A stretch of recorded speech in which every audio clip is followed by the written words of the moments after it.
اس لیے رشتہ داروں کو خاص طور پر دیجیے.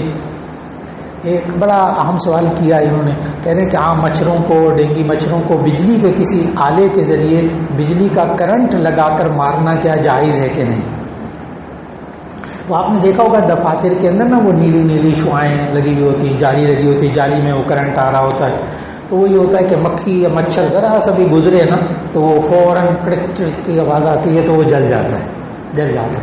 اس کو علماء یہی کہتے ہیں کہ دراصل وجہ اس کی کیا ہے کہ نبی صلی اللہ علیہ وسلم ایک دفعہ ایک چیونٹیوں کے بھٹ کے پاس سے گزرے. مشکات شریف میں یہ حدیث موجود ہے. بھٹ کہتے ہیں چیونٹیوں کا گھر، چیونٹیوں کا اڈا.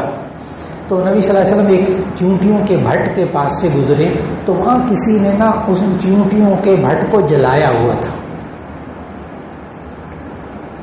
چیونٹیوں کے بھٹ کو جلایا ہوا تھا. تو نبی صلی اللہ علیہ وسلم اس پر ایک تاریخی جملہ ارشاد فرمایا کہ رب النار کے علاوہ نار سے کسی کو ہلاک کرنا جائز نہیں ہے. رب النار آگ کا رب یعنی اللہ. رب النار کے علاوہ نار سے کسی جاندار کو ہلاک کرنے سے بچو. تو معلوم ہوا کہ یہ چونکہ آگ کے مشابہ ہے اس لیے بچنے کی کوشش ہو جائے. بعض علماء نے اس کی اجازت دی ہے کہ یہ آگ نہیں جلتی بلکہ کرنٹ ہوتا ہے، اس کرنٹ سے اس کو آگ جل کر نہیں وہ مرتا، لیکن حقیقت یہ ہے کہ وہ جل کے مرتا.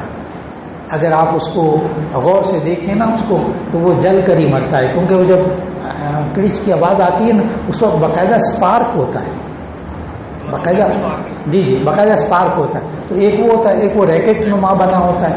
لیکن بالفرض اگر ڈینگی مچھر ہے، اس کو اور کوئی مارنے کا طریقہ نہیں ہے اور وہ نقصان پہنچا رہا ہے، جان بچانے کے لیے اسے اس طرح مارنا جائز ہوگا. جان بچانے کے لیے اس کو اس طرح مارنا جائز ہوگا، کیونکہ چونٹیاں بے ضرر ہوتی ہیں. لیکن یہ جو ڈینگی مچھر ہے اس سے بندہ ہی مر جاتا ہے. اس لیے آج کل خاص طور پر جو گرمیاں آنے والی ہیں اس میں اگر ان آلات کا استعمال کر لیا جائے، کوشش کی جائے اور طریقے استعمال کر لیں. بہت سارے طریقے ہیں، اور کوائل کا طریقہ ہے اور دوسری چیزیں ہیں آئی ہوئی ہیں جن سے مچھر بھاگ جاتے ہیں. اسپرے کیا جا سکتا ہے، اس سے مچھر مر جاتے ہیں. وہ طریقے اختیار کر لیجیے.